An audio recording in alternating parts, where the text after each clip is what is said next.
We'll intervene whenever we decide it's in our national security interest to intervene. And if you don't like it, lump it. The problem with America is not that we go around marauding around the world imposing ourselves. The problem with America in the last 10, 15 years since the end of the Cold War, really in the last 60 years, is that we've been too slow to get involved. I don't know how many Iraqi civilians were killed, but I can assure you that the number is the absolute minimal that it's possible in modern warfare. Every nation in every region now has a decision to make.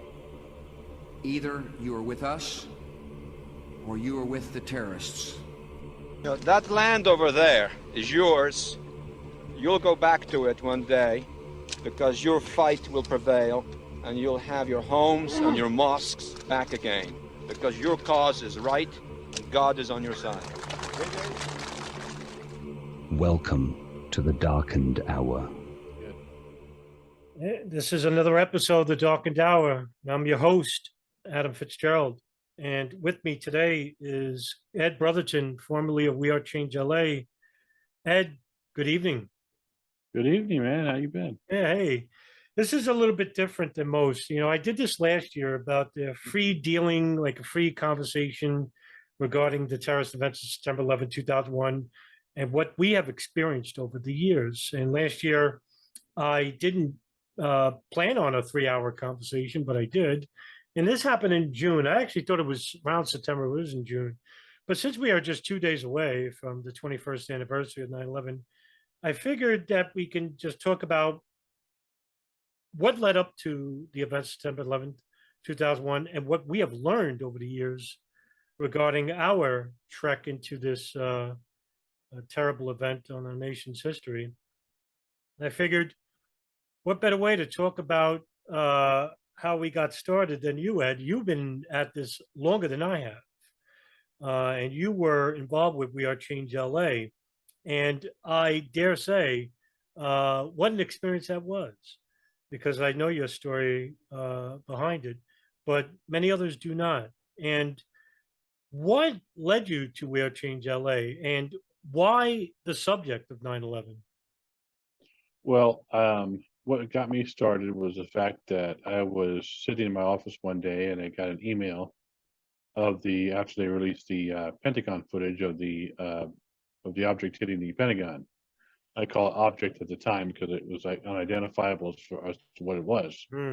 It looked like a missile, based on, first glance and first, cursory analysis. But, as we know that later on we determined that was not to be true. But from there, I began to question, and it's like, well, what the hell was that? And then I began to look into other aspects of 9/11, found a group, I think it was a meetup group actually, and we ended up, it was 2 of us, I'm sorry, 3 of us total, including me, that would meet at this little cafe in Woodland Hills, and we would talk about 9/11 and what's going on and why was there, why there's so many questions surrounding it, how did this happen, et cetera, et cetera. And, so it started off there. Then we learned about another group in Santa Monica called the 9/11 Truth, 9/11 Truth LA. And they were meeting at the Unurban Cafe in Santa Monica. And it was, so we started going there since there was more people. So, oh, look, there's just, we started off as just us 3. Like, oh, we thought we were the only people in the world, that sort of thing. And who were questioning 9/11. And it was like, we didn't know there's others, so, and then we found these others, and then we were like, oh wow, okay, you're also questioning things too, so let's go check out your group, see what you're all about. So we ended up becoming part of that 9/11 Truth LA group. And then after a while it became sort of what's the word, it was constant talk, not a lot of action. I have always been from day one the type of guy who wants to see people thrown in prison and, prosecuted for whatever crimes they were involved with regarding 9/11. And so it wasn't, there was a lot, it was a very much of a get together and talk about 9/11 sort of group, which is fine. And there were several people who were part of that group that went off and branched off and joined and started their own. And by this time, We Are Change was formed. Luke Rudowski and his ambush journalism style that was becoming popular, and he was becoming popular. And chapters started opening up around the country. And then there was a group in LA that was part of 9/11 Truth LA that decided to try and engage in that sort of type of that sort of activism. So the group of those folks went to the Bill Maher show and started asking Bill Maher about Building 7 and how it collapsed. And this is over several years, by the way. It's like probably over a 3 or 4 year period. And this is the famous footage that hit the news where Bill Maher was being shot down by some truth activists in the auditorium during his live broadcast. And turned out a lot of those guys were people who I knew and were part of the 9/11 Truth LA, but they kind of separated themselves in order to do more activism like this, like what they're doing. Well, they got a whole bunch of press, and they got a lot of notoriety. They were on CNN did a story on it. It was all over the place. So people started reaching out, going, "Hey, who are these guys? And we want to know more about them."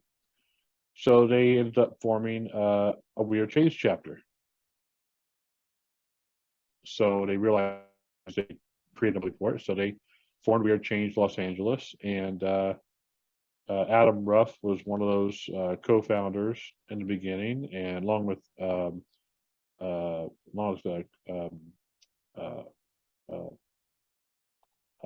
Kurtzman and Breweiler, and those three are the main ones. And then I ended up joining up later, a little bit later, because I liked what they were doing as far as their getting out there and actually being active to some degree. So I was part of WeAreChangeLA for a very long time, almost 10 years, and almost 15 years actually. And then Occupy LA hit. So we did a lot of stuff. We had those. We were at the anti-war marches. We took up the entire march. We had about 700 members on our meetup group. About 60 during high times was actually showing up at the meetings. We had 30 that was really strongly active. So it was a very powerful. It was a very, very robust, very solid group. Very. And just a lot of go-getters, and we were, of course, spouting all your basic 9/11 truth, talking points, and this, that, and the other. Had all the flyers, we had the banners, we had all that stuff. We were on the street, bullhorning. We had this thing called the bird to honk ratio, where in the beginning we would get a whole bunch of people flipping us off, giving us the bird, versus the number of honks we would get in support. And then over time that changed, where we got a lot more honks versus people flipping us off, giving us the bird. So we had that's how we measured our success. So we called the honk to bird ratio. And so that was that was just heavily involved in that for many years. And eventually I ended up becoming one of the steering committee members. And over time, many of the members moved away, and then things happened, and I eventually ended up becoming head of We Are Change in Los Angeles, and took over the group, ran it for about 5 years. And about that time, I was trying to figure out how to get more involved in actual prosecutions and actual getting evidence together and things of that nature, and actually doing real solid activism, as in going after the politicians and trying to get some sort of real investigation going. And I was getting a lot of support with that, but it was still kind of like you get a lot of volunteers and you kind of get wishy-washy, and they float in and out, and it's just hard to kind of corral them and get them to actually really do something that's consistent and has a solid goal in mind. By the way, Ed, just to ask on a follow-up to that, what crime were you trying to charge politicians with, or somebody in the intelligence community? What crime do you think was committed at this point? Well, with the intelligence communities, I wasn't really focused on that so much. It was more of the just the the lack of investigation, the lack of the Okay. malfeasance, the misfeasance, the new information that was discovered with respect to nanothermite technology being used in the buildings, and the nanothermite report that came out, and I actually went to the courthouse and got that put onto a court record. I think I was the first one to do it, actually. You were, yes, you were. Yeah. So, but yeah, you invoked the misprision of felony provision and misprision of treason provision, which got me access to the court even without a case number. Judge Leland Harris took the information, and but at that point, it was up to him as to what he wants to do with it. I just did my duty and, put it on the record. So at some point, so we're very active, and a lot was going on, and I was trying to get the group to engage in less activism, because we grew the group to about as much as we can grow it. We had 700 plus members on the meetup, so it was really about activating those and utilizing those 700 members, and trying to harness that sort of those numbers and figure out how to get them to do something without actually having to show up at meetings, or do something on their own or as a group without having to show up at meetings, etc. So that was kind of my goal, was trying to figure out ways to do that. And about during this time, I've always had an interest in monetary history and monetary law, so I became somewhat of a subject matter expert on that, and the power of the sword aspect, or power of the purse aspect of political philosophy. And then I found a gentleman who was focused on the power of the sword aspect of political philosophy, and he taught me about that. And as a result, I became very familiar with the militia provisions of the Constitution on top of the monetary provisions. And from there, I started to realize that one of the things we needed to do was revitalize state constitutional militias in order to have the rights, powers, privileges, and immunities to effectuate our political will with respect to 9/11 and a new investigation. So that became my new focus, and I proposed this to the group. I explained to them how it works and what it's all about and the history, and they all loved the idea and was very much behind it. And then Occupy LA hit, and during Occupy LA, we went down there and made our presence known. We had a booth set up there, and I was doing little lectures and little educational things I was doing down there, and during that time, some things went down, and the leadership ended up. Oh yeah, this is before I took it over, by the way. The leadership was no longer there, I guess you could say. I took it over because I was the last steering committee member, and that's when I proceeded to run the organization. Was that because they just had disinterest anymore? Was there? No, I can't discuss it. It's something that's in the past. So I'm not going to discuss. Oh, okay. All right. Yeah, that's right. Out of respect for the people involved. So, so that I basically was just running the show there, and then I Nelson Martin, as you know, who moved back to Tulare. He's been living out there for quite some time and hasn't been really involved, and he came back to LA, and we started hanging out, and he started to do a lot of research into 9/11 and found all kinds of things that we were doing wrong, basically, and points that we were taking that weren't quite correct, and things that have been rebutted, and not just rebutted by like popular mechanics or things like that, but actually legitimately, hey, we're wrong on this issue. We're wrong on this issue. Here's why. Look at this. Look at this. So I spent about a year with him or so, just helping him with the research and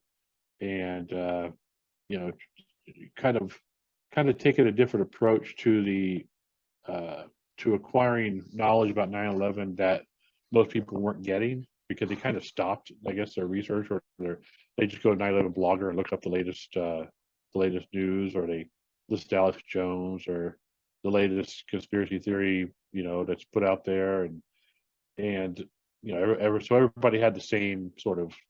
It's like, oh yeah, it's like no plane hit the Pentagon, it was a missile. No plane crashed at Shanksville.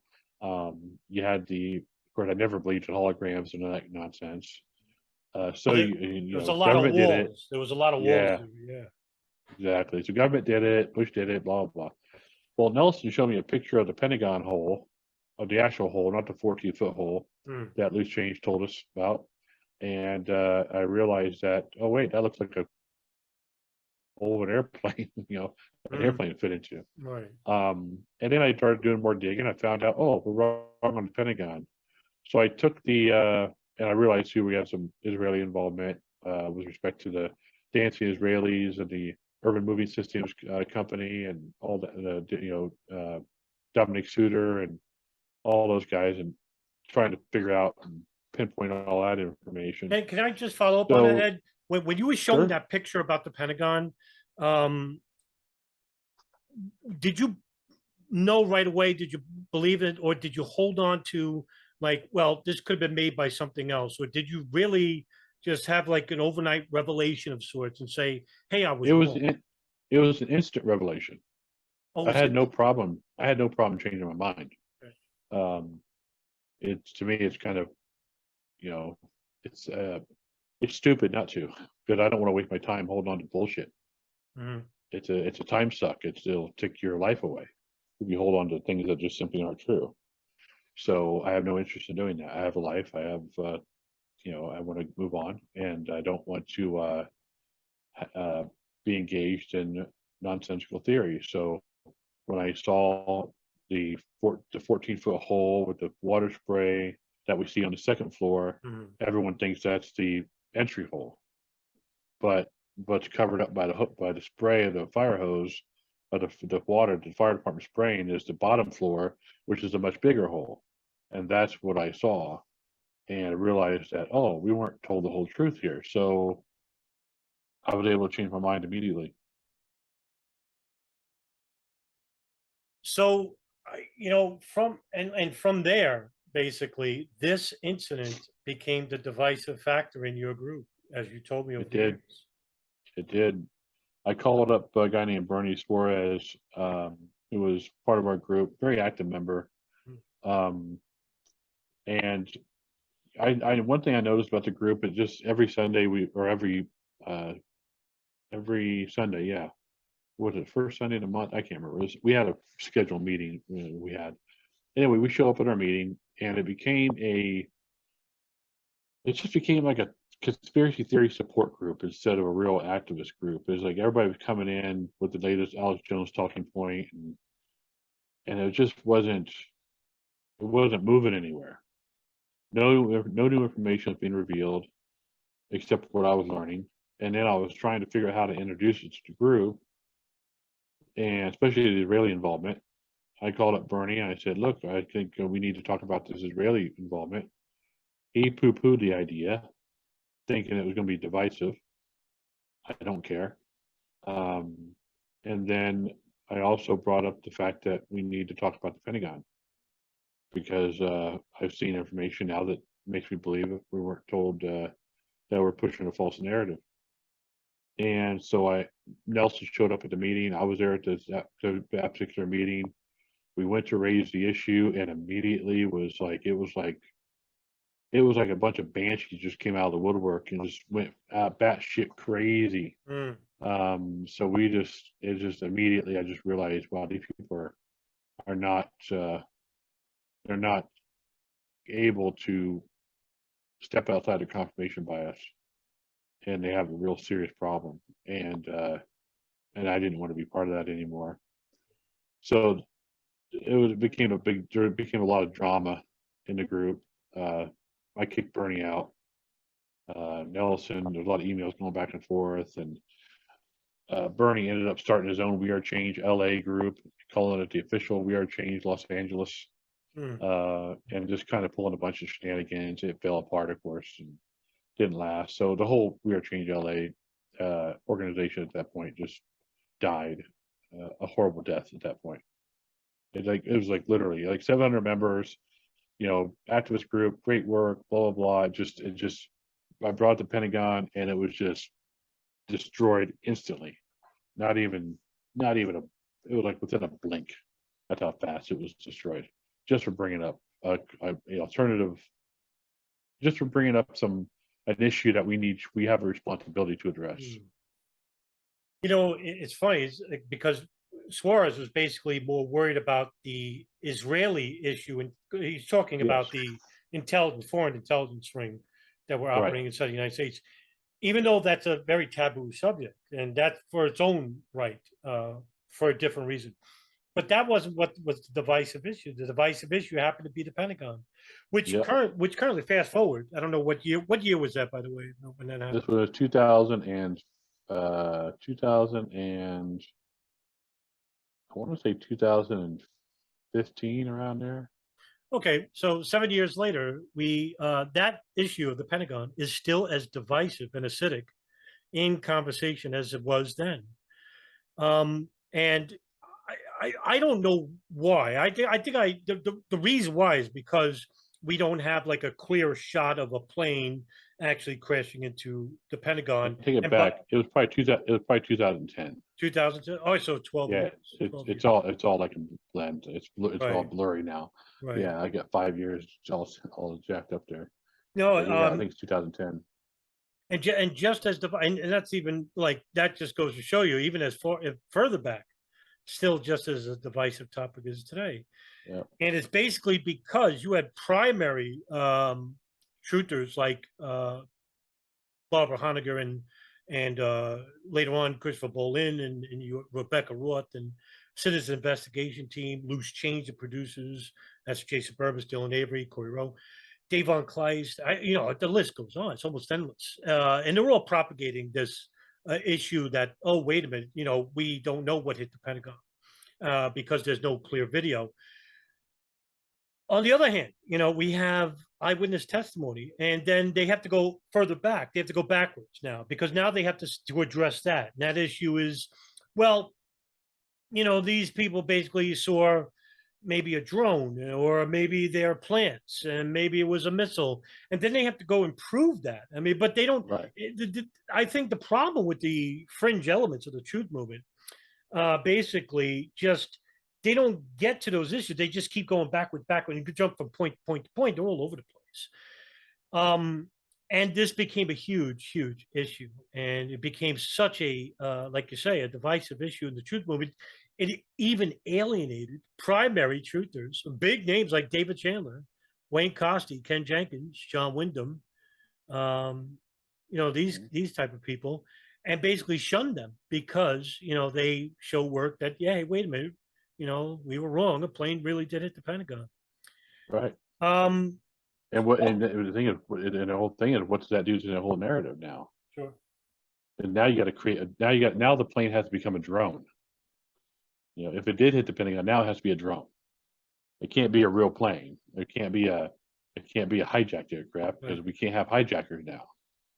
Because that was the whole thing. It's like once you introduce, that's one of the problems. Is that once you introduce real planes with real hijackers, everything falls apart for the movements, not the truth movement, because their entire existence is based on that false narrative.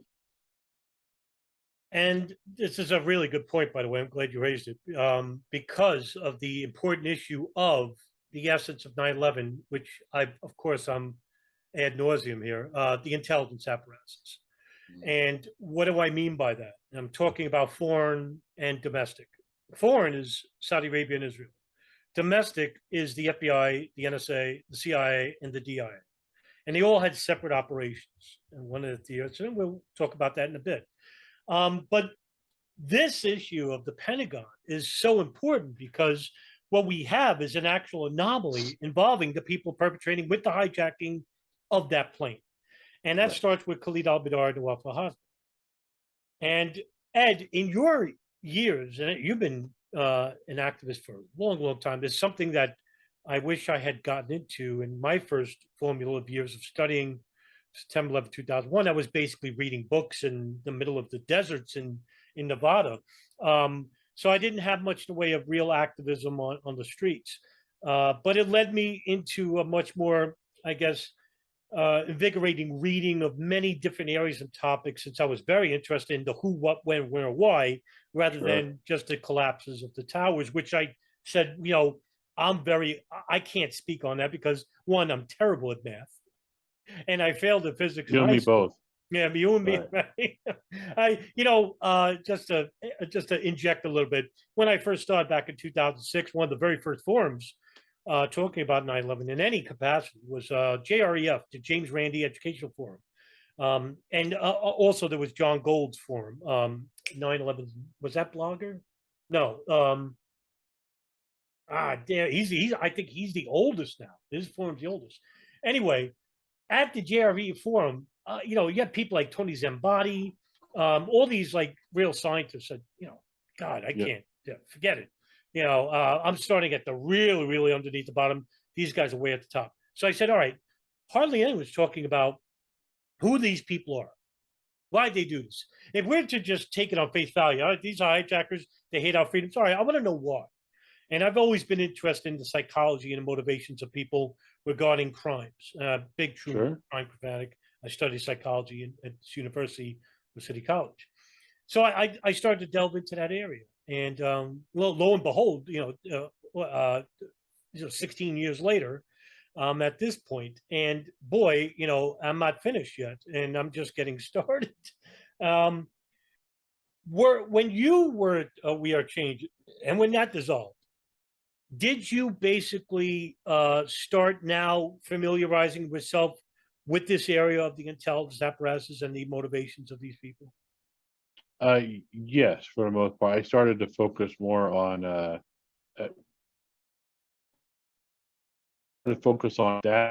but not like as you guys, Nelson and everybody, because I've started to kind of almost phase myself out of the whole movement because there've been so many other people who for me it felt like, oh great, I gotta do some real serious digging into this other area that do I want to invest that kind of time into it?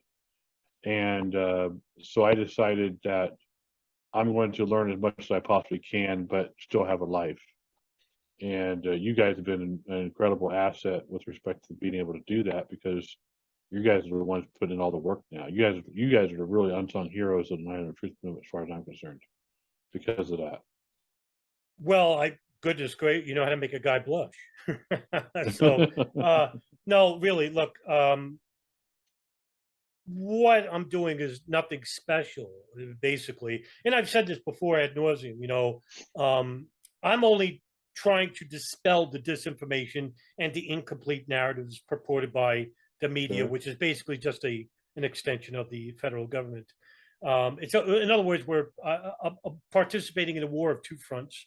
One is a war for information, which is a good war, and the other one is a time waster. It's a war of disinformation.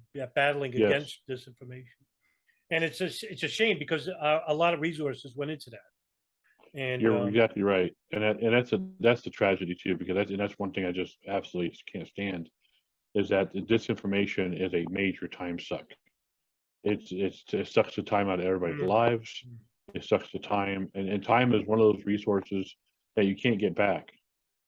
You can spend 20 years going down a rabbit hole that never ends, and that's 20 years gone. And that makes it's just like, no, you can't be doing that. And I didn't want to do that, that's for sure. So that's why I can't adhere to these outrageous theories and be stuck in some sort of confirmation bias, because it's not healthy. No, it's not. And, I fell into it really hard in the beginning back in 2015 when I first met you guys, you and Nelson, on Facebook. And, one thing I took away from that was that, I ran into Richard Cox along the way, who was a co-host of this podcast. And, I consider him just as invaluable as meeting you and Nelson.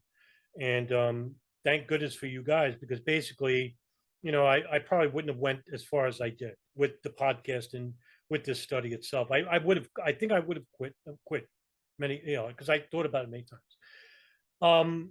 And one thing I learned was that I'm trying to reach an audience that is victimized by these people. And instead I was pushing them away. And I did this, previously when I studied with religion. I became a fanatic in my anti-theism. And I said, I'm doing this wrong. And because I got caught up with people like, Craig McKee and Bob Honecker online, and what I did was basically alienate not them. I don't care about them, but their audience. That's the people I'm reaching, because I don't want an echo chamber. I want to try and make a difference in trying to get the public to realize, hey, wait a minute, there are anomalies regarding 9/11. There are conspiracies regarding 9/11, but the conspiracies that these people were purporting were false, and demonstrably too. Some of them are just outrageous. Living hijackers. It's just straight up lies. Oh yeah. Honecker. No, I don't want to make it a bashing thing, on this recording, but I'm highly, like, a lot of people say, well, why do you do these critical videos? I said, look, I'm not doing it because I'm, being anal to these people, as an insult. I really care about the information that's being shared. I wouldn't be doing this 16 years if I didn't, and it drives me really up the wall when I see people purporting, hey, wait a minute, a drone was switched, planes are switched for drones. I said, all right, one, now you're implicating the FAA and you're implicating public sectors and, just regular people. Well, it's easy to do, but okay, it's easy to say. Can you prove it? Then you got a case. If you can't, then what's the case? What's the sense? I mean, it's fun to play make-believe and, fantasize about, certain theories. And then at the same time, while you're doing this, you're also labeled as a shill or as a government operative, somebody, and because it's a two-way sword here. I mean, you're getting stuck with. Right. And then at the same time, it's like all this time is being wasted to try and persuade that person. Meanwhile, the real, the people who committed malfeasance and maybe even worse are not being talked about. That's right. And that's the time wasted that you were talking about. That's right. Getting back to the Pentagon issue, because one thing I do want to talk about is the issue of what led up to the events September 11, 2001. Our studies start from the years afterwards, of course, and what we experienced over the years. I too come from that background like you. I didn't have the experience of being a street activist like you for many, many years. I watched Loose Change. I watched In Plain Sight by Dave Von Kleist. I did believe, a missile hit the Pentagon, not a plane or a drone, a missile. I believed that for a short time, but I was invested in it. What changed my mind was that I like to play devil's advocate, and I like to see if I'm wrong. And so I looked at the people. I wanted to know, what the eyewitnesses were saying, and boy, none of them were saying a missile at the Pentagon. And I even played devil's advocate on that. So, all right, what is the possibilities that they could have gotten wrong? And there was just too many. Like, I could see if 2 or 3 people said it, but there was 86 I counted. That comes Fraser. At some point you just got to, what's the most probable scenario? It's like, it becomes ridiculous after a while. Once you see the hole, it's like it's over. That was it for me. I was like, okay, everybody is basing the missile theory off of a 14-foot hole. The 14-foot hole is no longer a 14-foot hole. Right. Therefore, that theory is now gone. Right. No, and you can't make sense of it. No. Right. So there's no use to holding on to it. But I wonder if it goes much deeper than that. That people just refuse to believe that planes can be hijacked by terrorists and whatnot. But yes, even though that we know that the planes were hijacked, but that's not the real conspiracy, right? So back to the Pentagon issue and Khalid al-Mihdhar and Nawaf al-Hazmi that I bring up. This is where the essence starts for 9/11. And I'm not going to go too far back, Ed, and lose everybody, so we'll keep it relevant. Khalid al-Mihdhar goes back to the creation of the Ottoman Empire and like that. I could, but for sake of time, right? So sake of time, and for not to snooze the listener and whatnot, let's keep it relevant in short order. Khalid al-Mihdhar and Nawaf al-Hazmi are al-Qaeda operatives for a very long time. In fact, Khalid al-Mihdhar lived in Yemen, and basically was married to a woman named Hoda al-Hada. And you may be saying, well, who's that? Well, she was actually the daughter of an individual named Ahmed al-Hada, who owned a house in Sana'a, Yemen, the capital of Yemen. And you're probably saying, well, what's the deal with him? Why are you bringing him up? Well, he was an associate of Osama bin Laden from his days in Afghanistan during the Soviet invasion in 1979. As you can see, we can go back and back and back Yeah. and, make a connection. So I'll just, that's the furthest back as I'll go. But from there, there was this house in Yemen that Khalid al-Mihdhar sometimes visited, frequented, because he was married to the daughter of this person. Now, the CIA and the NSA became aware of this house from a wiretap by the NSA regarding Osama bin Laden's satellite phone, which was bought by a person named Khalid al-Fawaz through a storefront in Long Island, New York. And the FBI was actually investigating Khalid al-Fawaz for his links with Hamas. And this was totally separate. They had no idea about bin Laden, no idea about this house in Yemen. And they asked the NSA, hey, listen, this guy bought a phone. Could you possibly trace it? And the NSA tried, and they said, oh, yeah, we could trace this phone because it's decrypted. It's not an encrypted phone, so there's no block. So the NSA could actually listen to the incoming and outgoing of this specific phone. The phone went to Virginia. And then a person in Virginia, and I want to say it's, and I always forget this guy's name. It's killing me. Anyway, he sent it to Afghanistan, to Bora. And what they realized was that this phone went to an individual named Osama bin Laden. And the light went on for the FBI New York headquarters. Hey, wait a minute, we heard this guy before. He's a financier that was involved with the Soviet invasion of Afghanistan. So they asked the CIA, hey, what do you know about Osama bin Laden? And they brought over files. I'm talking about lots of files that were bringing over by a dolly. And they're like, wow, what the hell do you know about this guy? Meanwhile, bin Laden had went to the Sudan, but he traveled back to Afghanistan in 96. That's when things started really popping. And so while they're using his phone, the NSA could hear every call. And I think, according to the public record, there's been over 111 calls. And a lot of these calls went to a house in Yemen. And bin Laden had been calling this number. And that means that this was a red flag number. That means this is important, because if bin Laden's actually calling this number, that means he wants, this is an important person. So the NSA got wind of this phone number into this house in Yemen, and they started tapping that line. So between 1992 to 1998, the NSA were listening to the phone calls of this satellite phone. And from 1996 to 2001, that's a lot of metadata right there. The NSA were listening to the phone calls of that house in Yemen. And what I'm trying to get at, a picture for you, the listener, is that what we're trying to show is that just imagine what these people are talking about phone. Now, don't think of it like an American would, talking about Tom Brady, talking about, Kim Kardashian's rear, or talking about, reality TV or whatnot. No, these are serious men. And they're talking about illegal operations, criminal, bombing things, or conducting operations, building cells overseas, transferring money from one mosque or from one Islamic center to another in the United States or abroad. Real information, like pertinent information. Okay. At the same time, while this is happening, the NSA were aware that Khalid al-Mihdhar lived at this house. And so they asked the CIA, because the NSA doesn't do human intelligence. So they asked the CIA to assist and say, hey, listen, we're conducting operations here, and we're not in charge of any type of law. We're just a signals intelligence agency. You are the law outside the United States.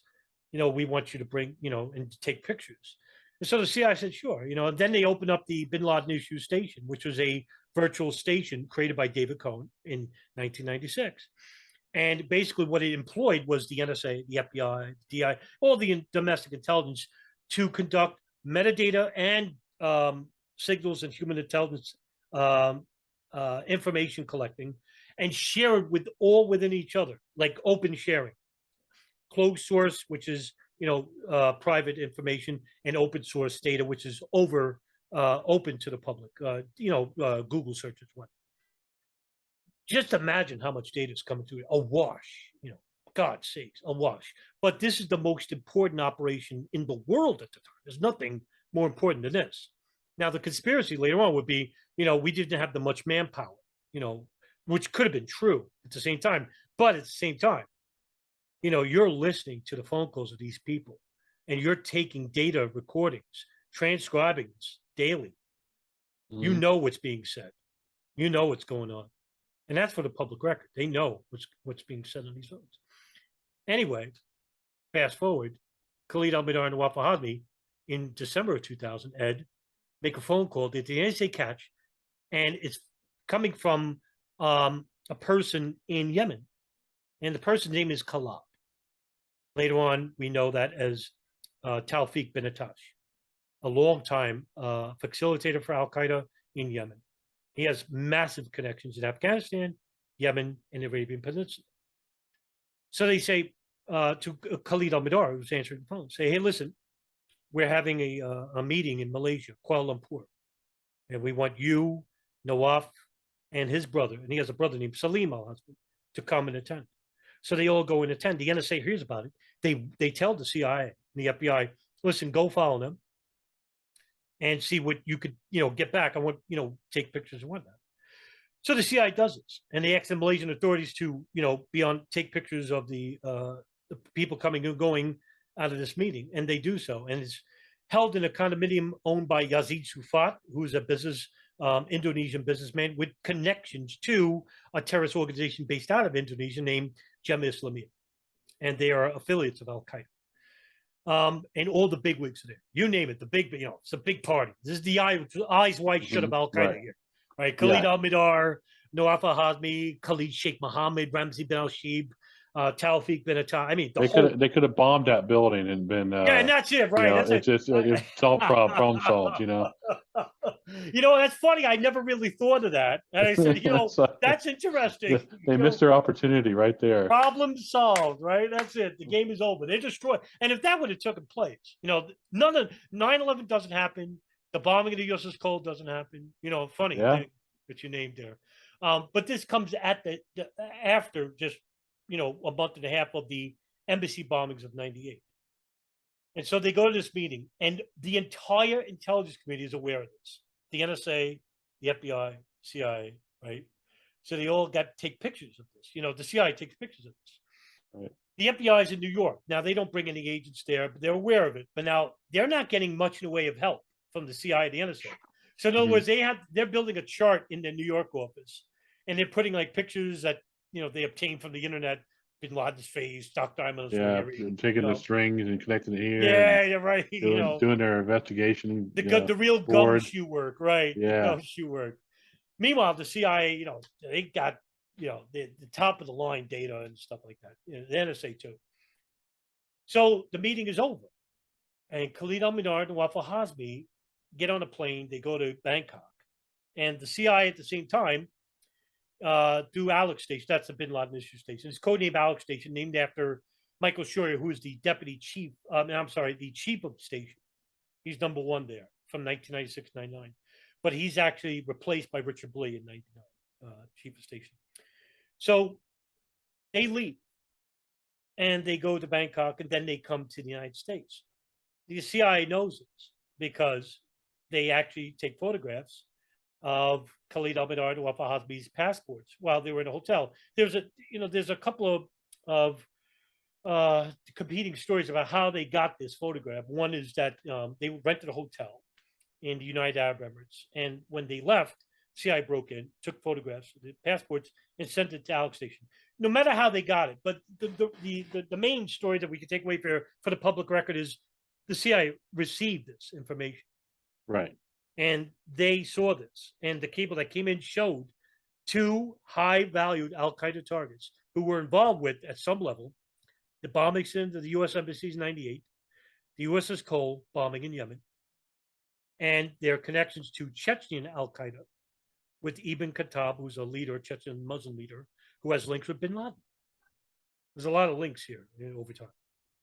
So, bin Laden, you know, CIA basically has this information, and one of the agents from the FBI who's on loan from New York, Doug Miller, sees this cable, and his jaw drops, and he basically runs over and tries to draft the cable right away. Hey, we need to get headquarters on this. We need to mount these guys right away. These are bad guys. He knows who they are. He has to get permission because it's CIA information. Can't just share it. Okay. Right. He goes to the deputy chief of station, number 2 man, Tom Wilshire, and basically says, Tom Wilshire tells Michelle and Casey, who's a case officer working at Alex Station, who is the lead manager of the operation in Yemen Hub, the house by Ahmed al-Hada. And she writes on the cable, please hold off per Wilshire. So that means cable's never sent. January 15, 2000, guess who entered the United States? Khalid al-Mihdhar, Nawaf al-Hazmi. Full knowledge of the CIA, full knowledge of the NSA. FBI has no idea. Headquarters, talk about here in the States. State Department, no idea. No idea. Here comes the real conspiracy, right? Here's the lowdown that the fringe aspects come from. That's just one area, Ed. That's well, it's funny because you have from 1992 all the way up to basically almost at the point of the September 11th attacks. It's like you have all the power of the United States government looking at these guys, monitoring them, and they spent all those years just looking at this and watching and waiting and listening and conducting all the work necessary, and then they miss it. They miss it. The big one, the Bajinka, the big one. Right. What they miss. And how do you? That's like, it's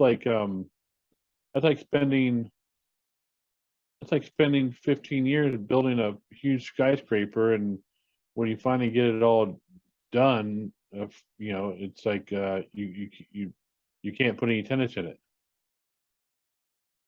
It's like right. It's like, what's the point? It's like it's insane to me. It's a waste. Absolutely insane to me. Yeah, it's a waste.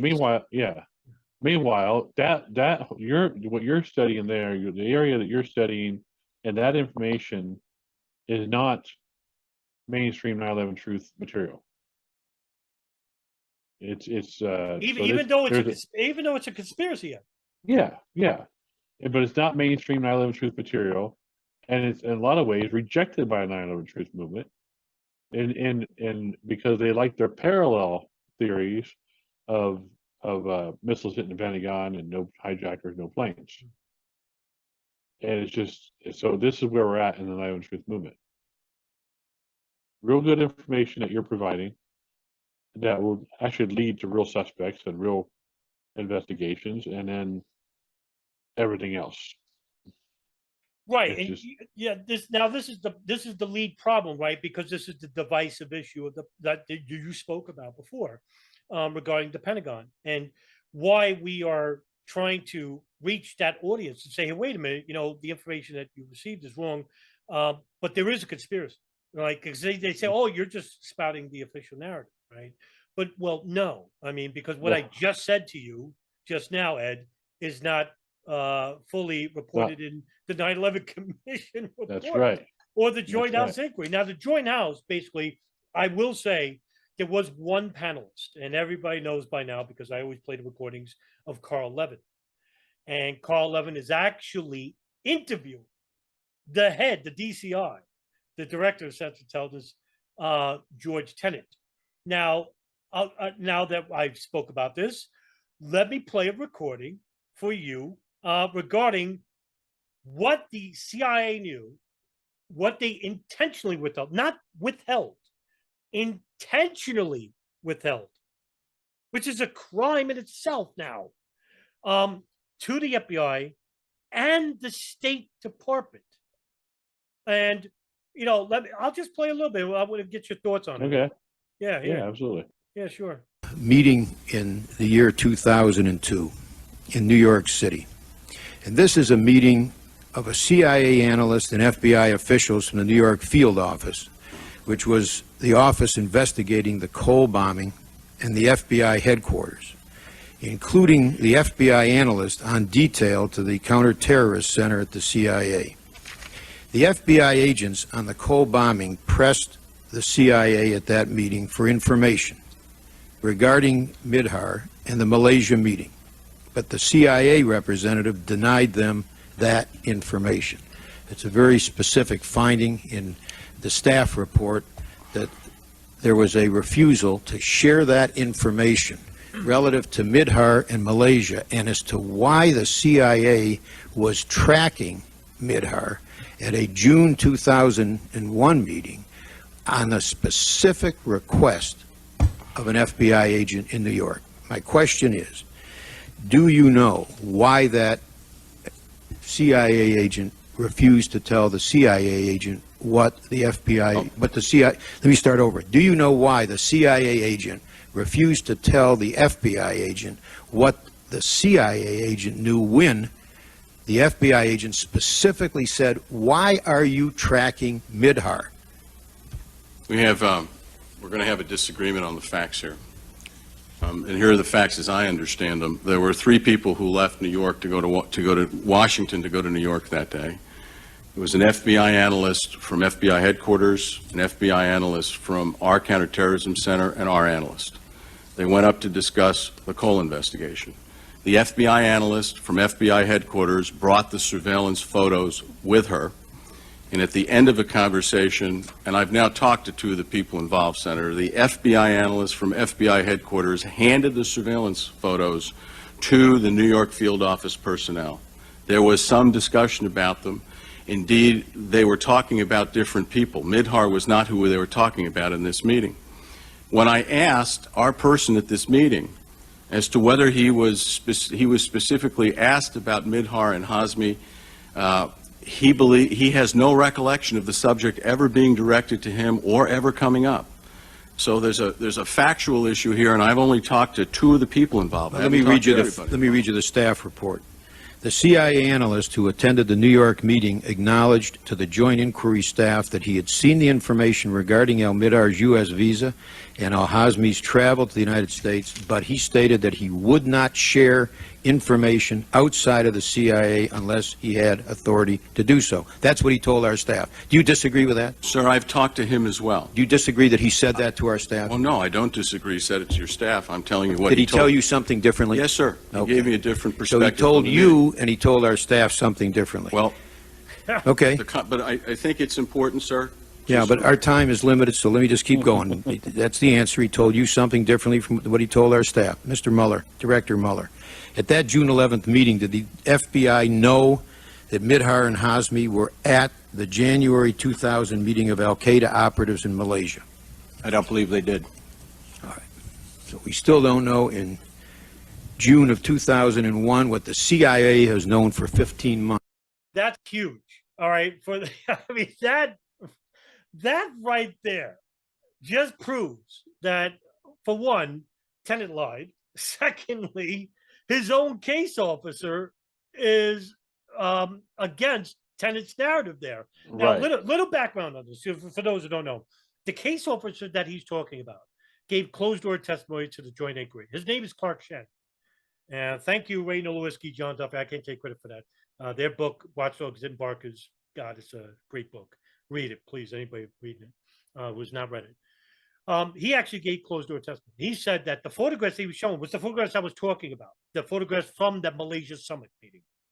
And it showed the pictures of Khalid al-Mihdhar, Nawaf, al-Hazmi, and Khalid. And why this meeting is important, because the CIA knew they're in the country. They go to the FBI in Washington, D.C. We talk about July of 2001. This is almost a total year and some months later about them coming into the country. Right. So he shows the FBI these photographs, and he says, hey, by the way, do you know who these people are? And of course, they have no idea, because nobody knows at this point. Like, who are they? All right, who are they? And basically, Clark Shen tells him, I can't tell you. What the hell are you showing us for? Well, obviously, there's a reason, because the CIA wants to know. It's called phishing. They want to know what the FBI knows. Exactly right. My God. Yeah. So, all right. So they did this twice, right? Now, Clark Shannon is getting orders from who? Because he's not doing it on his own. He's fired. He's doing this. He's getting orders from Tenet, the director of the DCI, who's basically telling Levin, I didn't tell him to say that. And that's where Levin said, all right, so he told you and he told us something different. He goes, yeah, he gave a different perspective. No, it wasn't a perspective. He told the truth. Right. He told the Right. truth, which means why is Tenet lying? Right. There's your conspiracy. There's a reason the CIA was protecting these guys. But if you don't believe in hijackers, none of this exists. Right? That's right. Like That's exactly right. Exactly. This is the problem, man. Yep. Meanwhile, did you know another building fell on 9/11? Oh my goodness. You know, It's like- right, and you it's like- wonder why it's- my head looks yeah, like a it's- tomato at this point. I mean, it's a It- killer. It's just, yeah, this is exactly what I'm talking about. It's like it's like the movement itself is dead as far as like, they're not coming out with any new information about anything. Meanwhile, you, Nelson, and so many other people are putting out information that's just like constantly new stuff. I mean, you put up thousands of documents, nobody's reading them, unfortunately. Nelson got tons and tons of hours and hours and hours of videos and films he's done, and it's just so much information there. You got the Mihdhar and al-Hazmi coming through the checkpoint at Dulles on 9/11. We know it because coming through the same time as Maria Sopper, one of the victims, on Flight 77 that hit the Pentagon. And yeah, where's the movement? Where is the 9/11 truth movement on this? And I've said it before. The reason why they don't do this is because it's hard. It's hard. They don't want to put in the work, that kind of work. They like to be spoon-fed to conspiracy theory, and then they run off and do activism and think that's they're doing an amazing job. And just also to reiterate, that's just one conspiracy I'm talking about. Now, in the same story, there's another conspiracy. You have Saudi agents here in the United States that were actually helping them, Khalid al-Mihdhar, Nawaf al-Hazmi. And this is going on for years. And later on, why is this important? Because the FBI and the State Department continue to cover up that aspect. And we're talking about the victims' families here. Now, I've interviewed Ken Williams, who's FBI agent out of Phoenix, who wrote the Phoenix memo warning about, hey, there's an unusual high number of extremists training at flight schools here in Scottsdale, Arizona, Right. which is home to the most flight training schools in the country. And basically, he was told by the FBI not to help the victims' families. Not another conspiracy there about it. So, and we're just talking about one area of 9/11. This, I didn't even talk, then you have the Hamburg cell, which is even much more deeper, because now we're talking about the Israeli angle. It's interesting. You mentioned the FBI covering up the fact that those gentlemen were here helping the hijackers. It's interesting because you get one element. You have one aspect. You have the FBI not being told something they should have known and needed to know.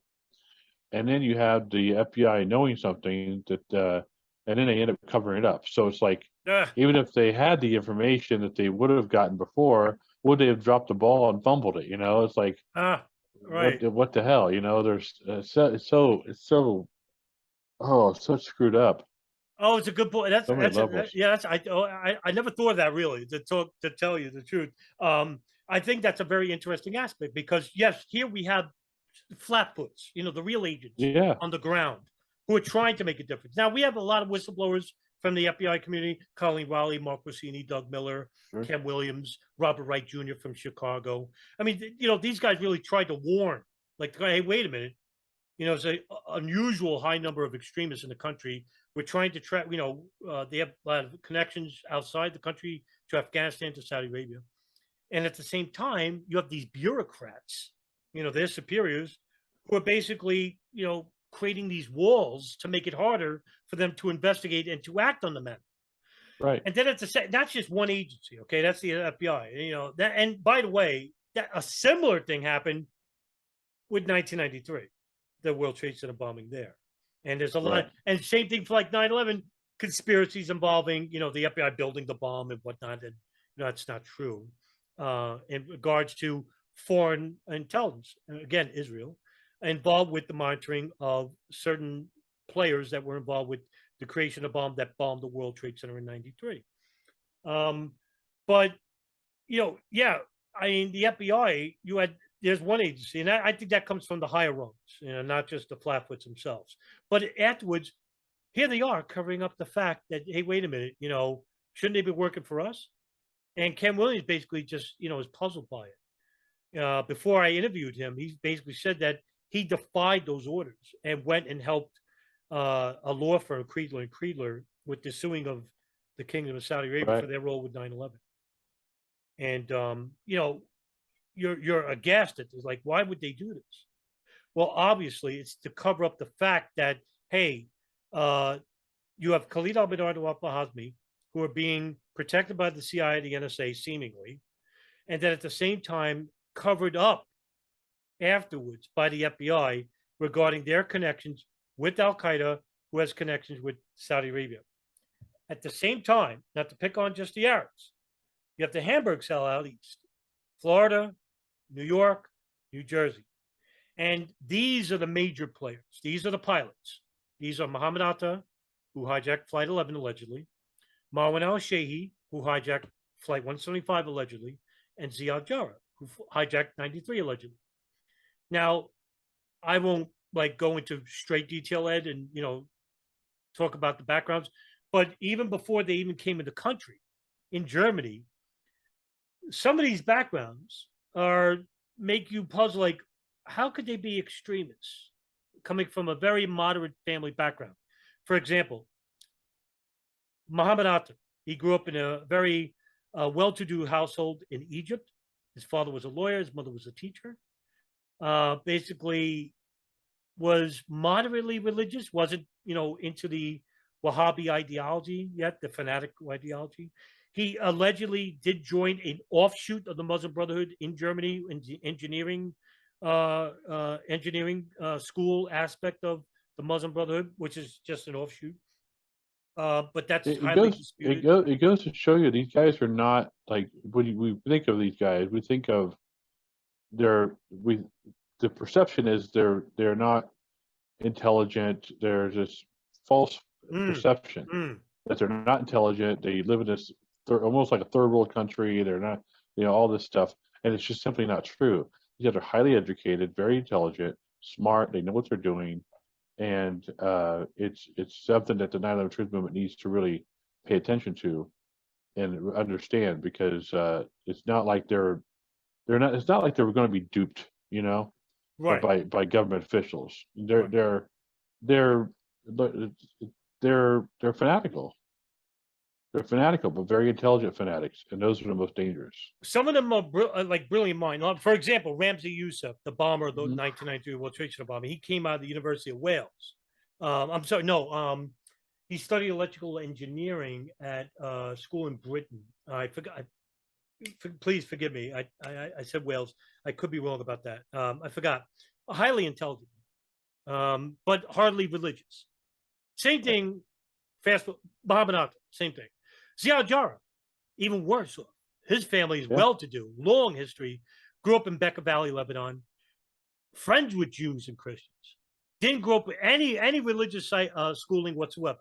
Actually went to a Catholic school, a very prominent Catholic school, not too far from his house. Was a partier, loved girls and fast cars. Then moves to Germany in 1996 with his cousin, Salim al-Jarrah. And what is the first thing he does? He goes to the most radical mosque in all of Germany, Hamburg, big city in Hamburg, Al-Quds, a very fervent mosque. Now, you might be scratching your head like, okay, what a jump, right? Right, what a jump, right? So you're questioning yourself about this, like, why the hell is he going there? Like, let's just say you're Ziad Jarrah. You walk in one day to this mosque, and you see the imam. The imam there is Mohammed Fazizi, and he's an anti-Western, anti-imperialist, like real, like fiery brand jihadist, real jihadist. And basically, you're like walking out. Same for me. But you know what though? But here's the thing though with that. If he went to a Catholic school, lots of people go to Catholic schools, but they're not really religious, not even considered themselves Catholic. They just went to a Catholic school and don't really adhere to the ideologies or anything like that. Meanwhile, here he is going to Hamburg, going to this mosque, and being introduced to this very, very radical sort of ideology, introduced to it, and I could see where he could be the type to maybe hearing something that really emotionally moves him for the first time in his life. Like Catholicism didn't do it. He didn't really pay attention to anything else throughout his life. But then when he first goes to a mosque and hears them speak, and it gets introduced, gets that little poison pill, Sure. so to speak, and then gets a taste of that, and then becomes moved by it, so to speak. Right. I could see how that jump could appear to be a major jump. Could that be? Let me further speak on that. Could that be? And I want to get your thoughts. Could that be political as well as religious at the same time?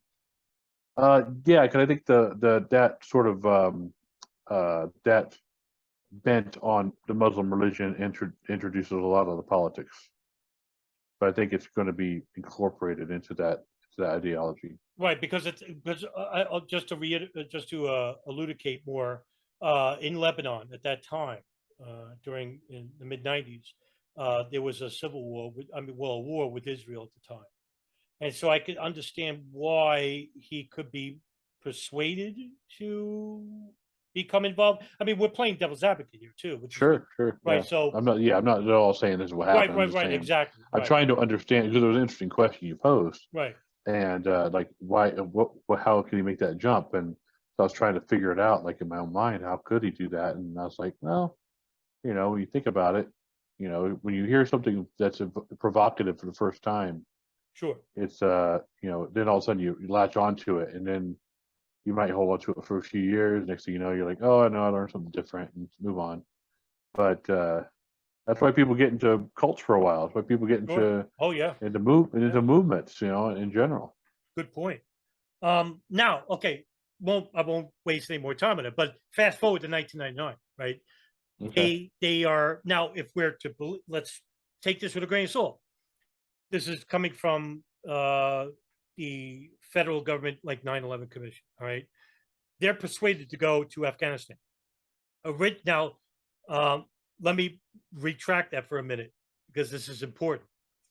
They were supposed to go to Chechnya to enter the war against the Soviets there, and they're persuaded to go to Afghanistan. Now, the story about the person who persuades them is under some contention here. I think we agree, because we talked about this before, and it involves an individual by the name of Mohammed al-Slahi, who basically was the main character in a film called The Mauritanian. And basically what happened was the 9/11 Commission stated that, and this is coming from the CIA, basically, was that Mohammed al-Slahi met with members of the Hamburg cell, persuaded them to go to Afghanistan, speak with Osama bin Laden and the military commander of al-Qaeda, Mohammed Atef. And in the way, they meet with Khalid Sheikh Mohammed, who tells them about the planes operation. But that story is dead. Why? Because Slahi was never charged with a crime, and that story was not true. He never met them. And that's for the public record. So now there's a big gap there. Who persuaded them to go to Afghanistan at all? Right. To engage in this. Now, we do know they went to Afghanistan because there's video. There's only one video that shows Ziad Jarrah and Muhammad together. There's no sound to it.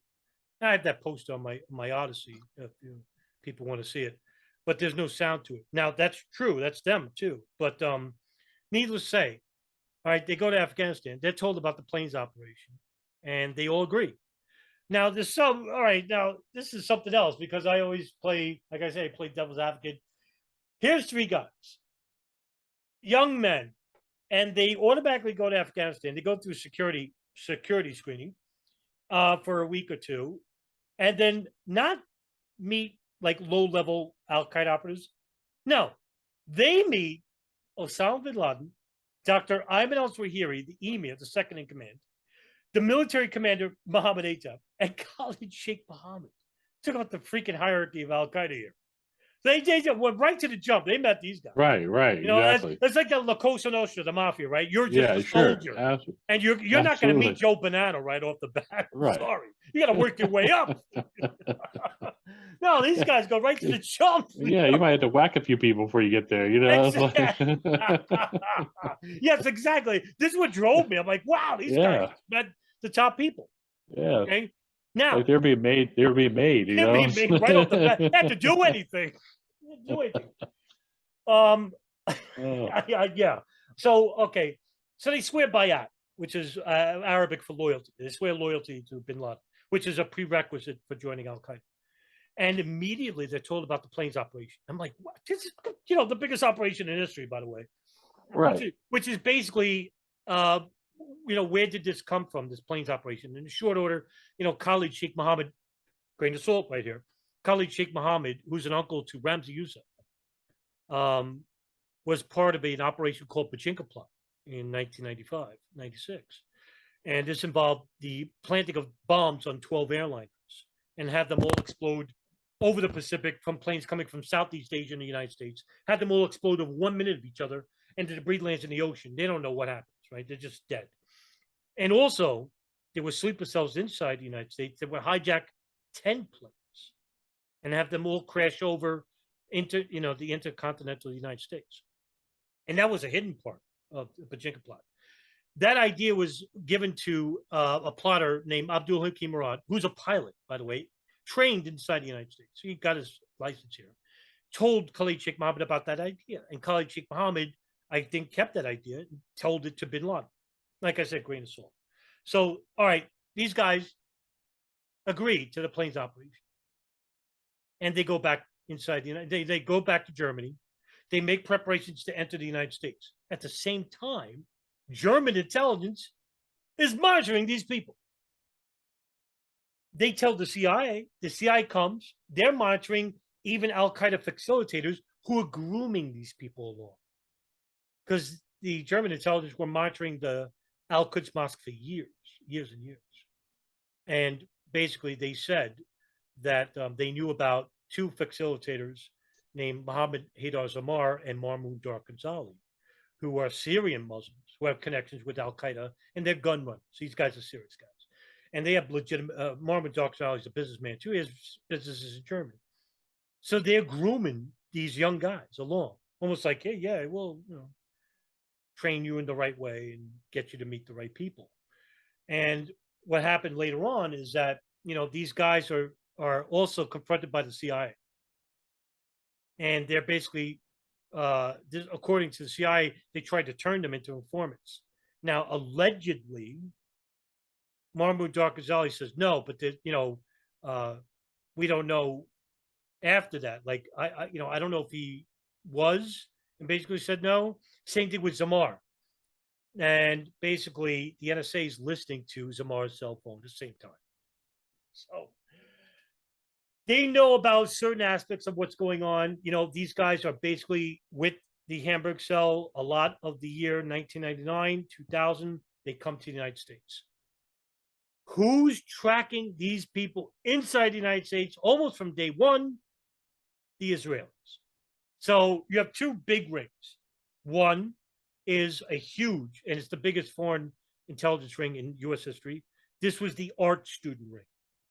Not the guys in the World Trade Center called Gelatin B, okay? No, that's the Rebecca Roth nonsense. You know, Ryan Dawson loves to point this out, and he's right.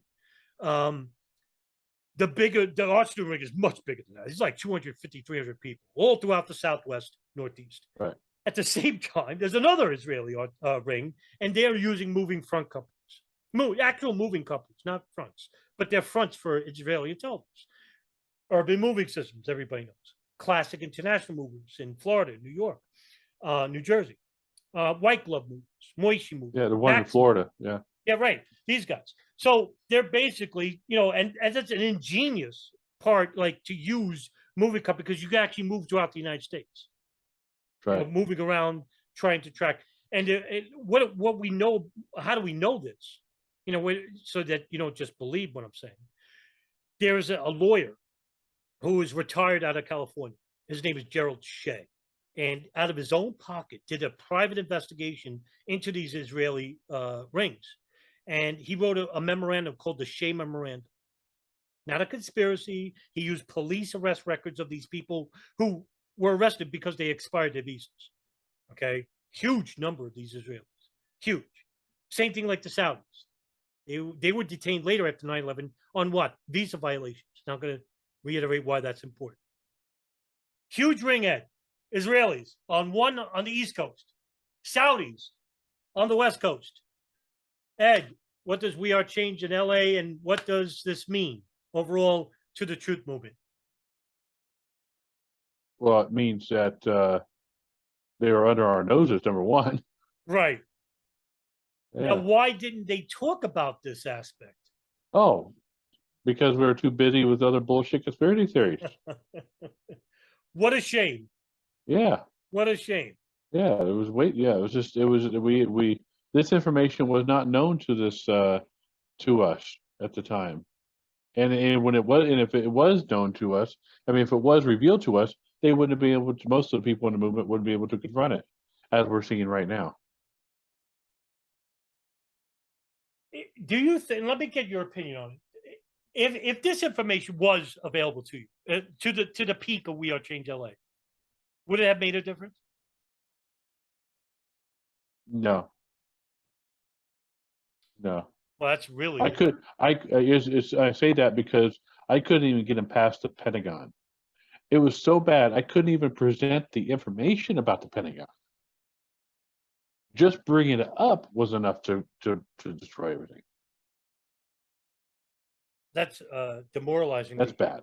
Yeah, right. It's bad. Right. Yeah, that's ridiculous. Right. That's what that is. Now. And yeah, and now we go back to something that you said interesting. It was like when that cell was went to Saudi Arabia, Mohammed Atta, etc. Right. And they met with Osama bin Laden, and they got that access. I started thinking about it. I'm like, why would they get that kind of access so quickly? Were they being assessed as to whether or not they would be the type to take their own lives in a jihad? And it would require that type of high level screening.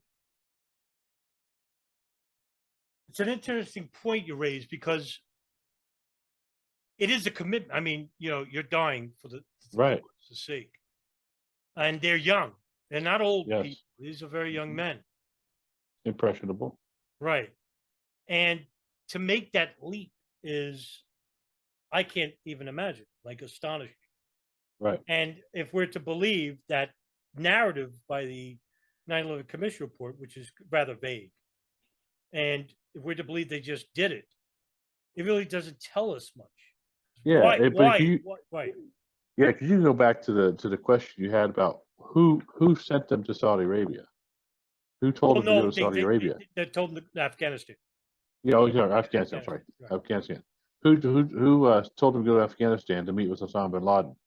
That person knew something. It was like you'd almost assume, and I'm just speculating here. That person may have known something about them, saying, "Hey, these guys would be good for a jihad. Go to Afghanistan, meet with these people," and then he phones them up and says, "Hey, I'm sending you some folks. I think they could be groomed for blah blah blah. A jihad."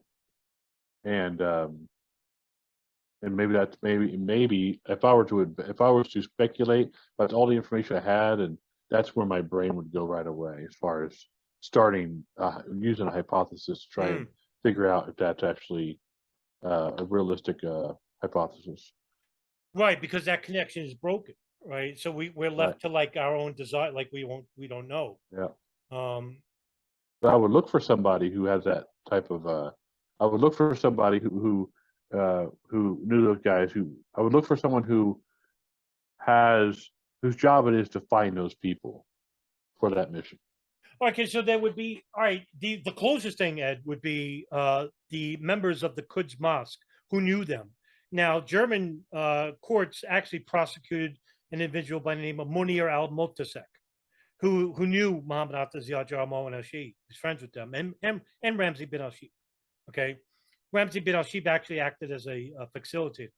He couldn't get in the United States. The only one who couldn't get in the United States because his application was rejected. But Mouni al-Motasek was found innocent of all charges by German courts. And later on, Saeed Bahaji, another individual with the Al-Quds Mosque who knew the Hamburg cell, he basically said that I never really saw Ziad Jarrah. And there's only one piece of evidence that linked Ziad Jarrah to members of Al-Quds, and it was a photograph that was found by German intelligence showing that Ziad Jarrah had attended Saeed Bahaji's wedding. But it was just one photograph. Now, German intelligence through Der Spiegel, Nelson gets mad credit for this. He's the one who brought me this article. And basically, the article said that there was a German source who worked for the BFB, intelligence arm, domestic intelligence for German, who basically said to Der Spiegel, he goes, there were, throughout our years of monitoring Al-Quds, there was no evidence to show that Ziad Jarrah ever was part of this Hamburg cell, except for the FBI saying so. Interesting. Now, that's something else. Right. That's very something interesting. Else. Yeah, very. But there's a lot of mystery with Ziad Jarrah. I'm going to get to in a minute because for those who throw away the hijackers, I'm going to blow your mind with information that shows there could be even a bigger conspiracy, and it starts with Ziad Jarrah. So he said, all right, these guys come to the United States. Atta, Jarrah, al-Shehi, right? They come to the United States. Israel starts monitoring these people. They live nearby. Incidentally enough, by the way, one of the dancing Israelis, right, that's arrested on 9/11, he has an ID card, and his ID card is a license for Hollywood, Florida, which is 30 miles south of where Muhammad Atta and Marwan al-Shehi had lived. Okay, so there's one there, right? So at the same time, the Israelis are monitoring the Hamburg cells out east, the Saudis out west. The FBI, no idea. State Department, no idea. Now, you could say this is where the State Department has plausible deniability. Whether you want to play that Bush knew or Cheney knew, what knew, you won't know because they are not talking. And we can always speculate that they know or probably did know. But to their benefit, the less they know, the less, the more they can act, inconspicuously and play dumb. So it wasn't even a case of the watchers watching the watchers watching the watchers. Exactly. You at least have that, Yeah, exactly. Right. Now, for those of the intimate knowledge, the real details, well, that would come from signals intelligence.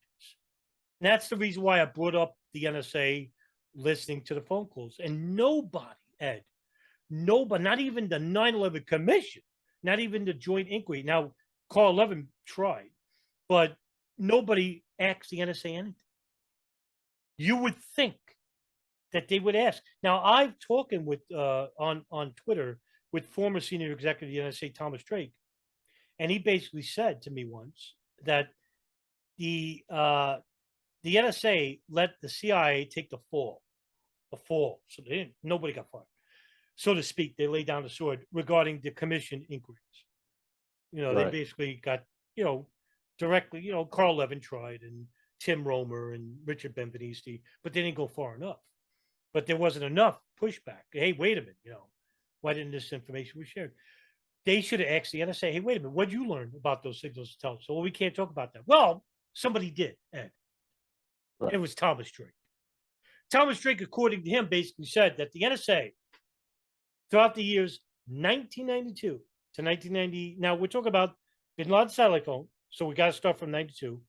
The Yemen hub, that starts in 96, ends in 2001. So let's just say from 92 to 2001, that's 10 years of phone calls. According to Thomas Drake, I'm not making this up. According to Thomas Drake, he says that the NSA had collected so much metadata alone, just them alone, that they could have prevented 9/11 altogether, just them alone, if it was shared with anybody. Wow. So there was Thomas Drake later, and I covered this in an article too, and so has Ray Nowalewski and John Duffy and Kevin Fenton and Paul Thompson. They have written about Thomas Drake showing Maureen Baginski, Signals Intelligence Director, the NSA, all the metadata that was shown. And he says, you know, we accumulated this. And the first thing she says to Thomas Drake, Tom, I wish you hadn't shown me. You wouldn't show me this. Yeah. Why? Yeah.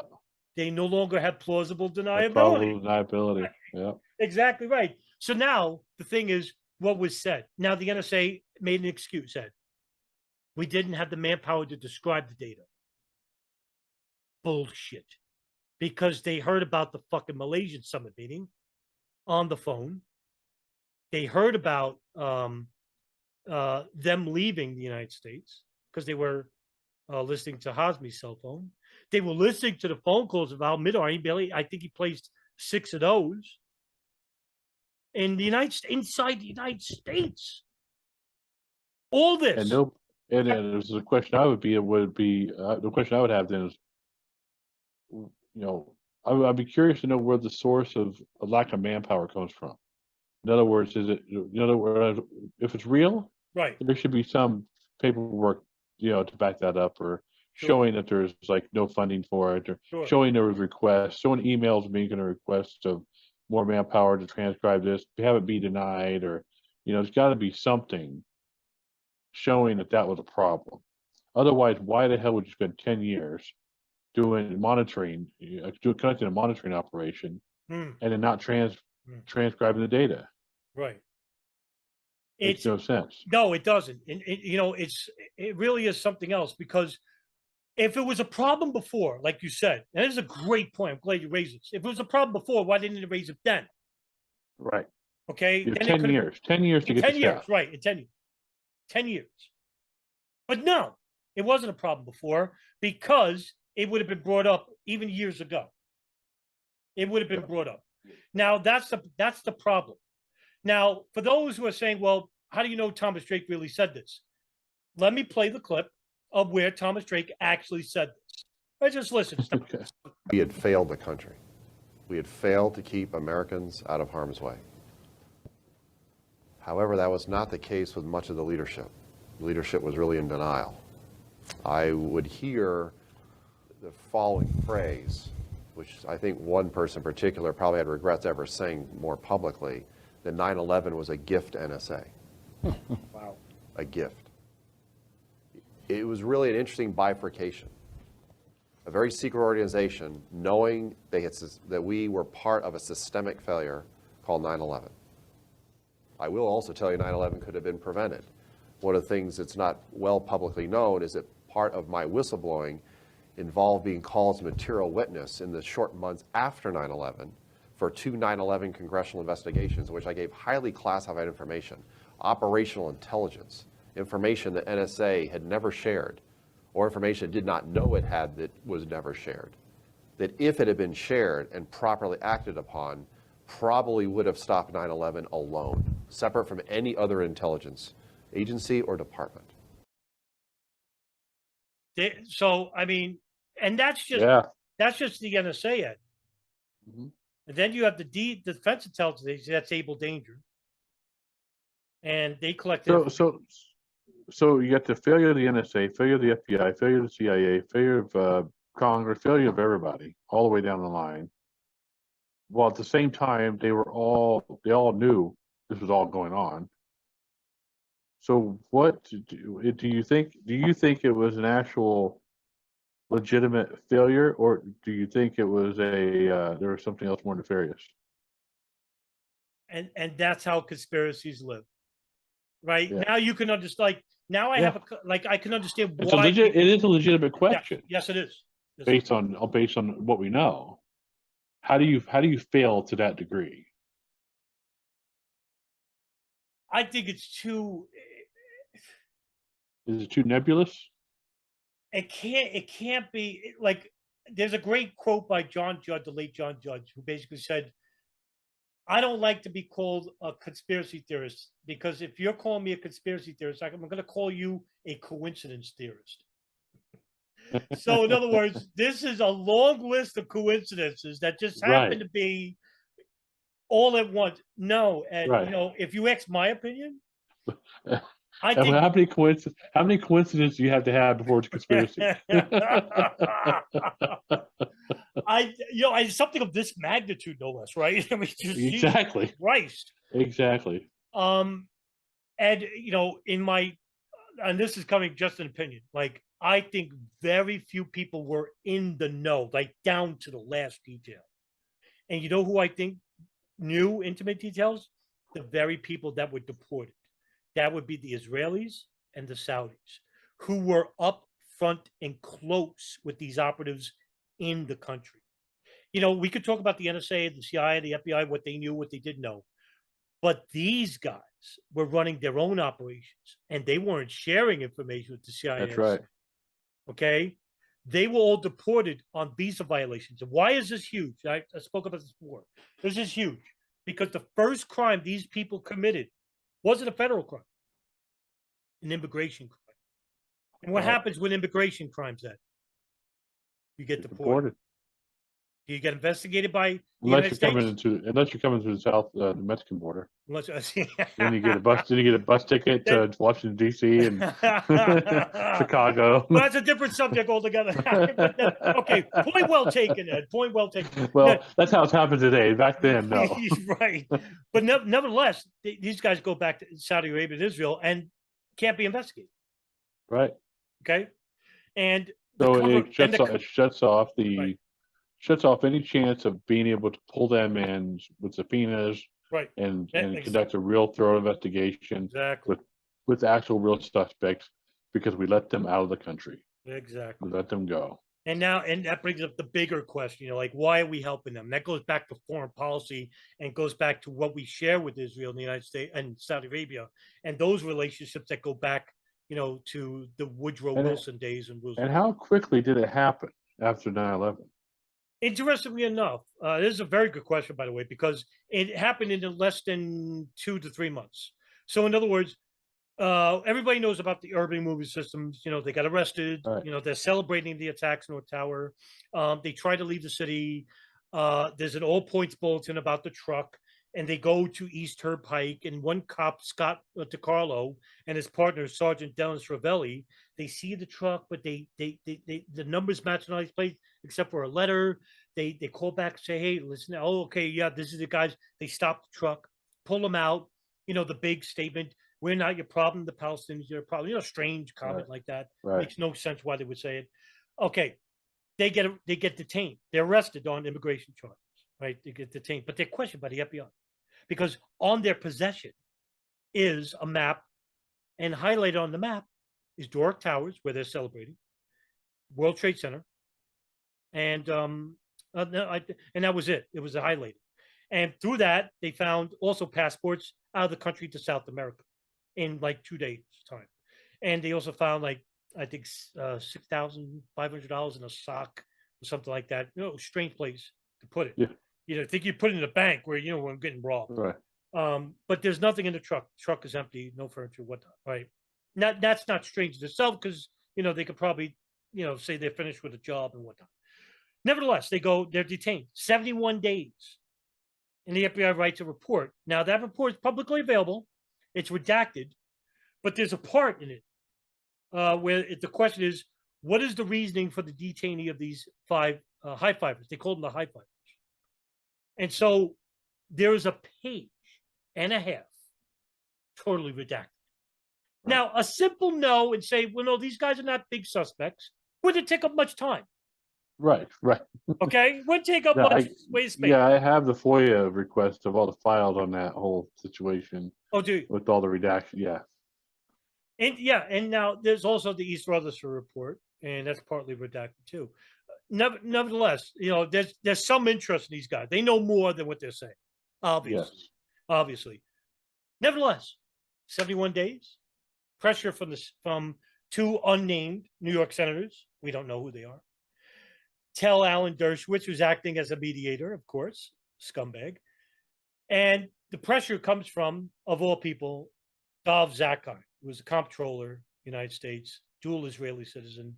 A lot of shady background with this guy. Yeah. Pressure. Jewish. You got Dov Zakheim's Jewish. Yep. You got Alan Dershowitz Jewish. Israeli, Jewish, Exactly, Jewish. exactly. It's like, Yeah. it's like, come on. It's like, Yeah, there's a connection here. You know, it's not anti-Semitic to say this part right. because it's for the historical record, right? These guys are deported. Not only them, two others in Pennsylvania. And these are the guys nobody ever talks about. Now, besides Nelson and yourself and Sean and the new guys, Brian Dawson's another. No one ever talks about these guys. Roy Baraka, Modi Bupal. And you're like, you know, what's the deal? Who are they? Well, they're Urban Moving Systems employees too. And they were detained on September 12, 2001 by Pennsylvania state troopers in a town called York. And they were coming off an expressway. Oh, I'm sorry. As you can see, I'm ignorant regarding driving because I never drove a car in my life. They're coming off a freeway that's linked to Shanksville, Pennsylvania. I'm going to tell you why this is big in a minute. That's speculation on my part. Anyway, they get pulled over. There's no furniture in the truck. They tell the cops they were servicing a client in Ohio, I think. So they call the Urban Moving Systems. The cops are calling. All right, we got to make sure these guys are legit because about the previous day's stories. Hey, these guys work for you? And the manager of Urban Moving Systems, Dominic Suter, and he basically says, yes, yeah, they work for me. Did you know that they were servicing a client outside the state? He goes, well, due to the previous day's events, we had no clientele outside the state on September 11th to 12th. And the cop says, well, how can you explain that? And he said, strange, I can't. Which is interesting because Dominic Suter, I mean, if he's running a front company, you think he would cover for his own guys. Correct. Good point. You know? Good point. No. But maybe he really didn't know. Like playing devil's advocate, maybe he didn't know. Maybe he didn't know. But nevertheless, they're detained by the FBI and they're asked questions. They find out that these guys had even a deeper connection to signals intelligence with Israel, more so than the 5 dancing Israelis, which all the concentration goes to those guys. Now, why is this important? Because they too get detained and they get deported. Now, why is this important? Because what I'm about to say is speculation. It's something that myself, Nelson is working on too over the years. Something we're desperately trying to gain as much information as we can, so not to use speculation as a form of evidence. But here's our speculative theory, Ed, is that we think these guys did go to Chicago, Ohio, I forgot the state, but on their way, they were passing Shanksville. And the big thing is that we think that they dumped some of the items that were recovered by the FBI there. Now, you may be saying, oh, what items? Well, they recovered an ID card from Ziad Jarrah. There was a business card belonging to Ziad Jarrah. Now, for you, the listener, you may be saying, why is that a big deal? Well, here's the lowdown. Ziad Jarrah has a cousin named Assam al-Jarrah, who actually was a member of the Abu Nidal organization, who was also an intelligence asset for Germany, Libya, and Israel. He also has two other cousins, Ali al-Jarrah. And Abu Nidal is like the messiah of terrorism. Yeah, the original, like before Bin Laden. Right. Who basically was born in Israel. And also is allegedly was a subcontractor for Israeli intelligence at one time, which a claim he doesn't deny, but he doesn't, wouldn't say he was, but he doesn't deny it. But he is also a contractor for a number of intelligence agencies as well. Nevertheless, he has two cousins, Ali al-Jarrah and Joseph al-Jarrah, the brother of Ali al-Jarrah, who were Israeli operatives for 25 years. Ali al-Jarrah was working with the Mossad as an operative to assist them with intelligence regarding Hezbollah. And one of the last operations was the assassination of Imad Mughniya, who was a senior military commander of Hezbollah. And because of that assassination, they found out that Ali al-Jarrah might be, because he had detailed knowledge of Imad Jarrah. And the Mossad and the CIA basically drone striked Imad Mughniyeh. And very few people know Imad Mughniyeh, where he was, and Ali al-Jarrah. They just possible elimination. They said, all right, they found, and Hezbollah basically arrested Ali al-Jarrah. Found out he worked for the Israeli 25 years. His brother, Joseph al-Jarrah, helped him for 10 years. Humongous. What we're trying to show is that here we have a family that has connections to not just the intelligence community abroad, but also with Israel. Now, here's our working theory. Me and Nelson like to think that, like I said, speculation here, just to repeat, we think that Ziad Jarrah was actually an Israeli mole working alongside the Hamburg cell in the plane's operation and gained intimate knowledge about the operation, and basically was down to the last, even the day itself, went to the airport because he was there. I mean, we have people that could put him there. He had a boarding pass, but we don't think he got on that plane.